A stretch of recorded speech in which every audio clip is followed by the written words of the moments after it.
داداش مطمئنی داری درست میچینی؟ آره بابا اینو همین امروز یاد گرفتم یه آموزش موبایل گرافی. امروز؟ آره. قطعش کن بابا قطعش کن. نورپردازی درست تو 3 قدم.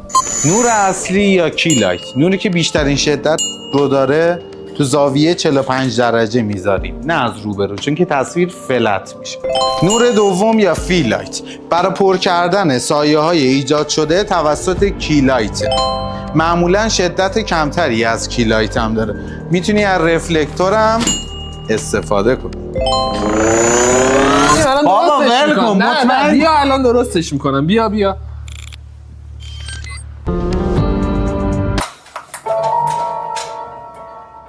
این دیگه عالیه، رو دستش نیست. نور سوم یا بکلایت؟ برای جدا کردن سوژه از بک‌گراندمونه. معمولا یه هایلایت کوچیکی هم رو سوژه میندازه تا عمق میدان بیشتری ایجاد کنه.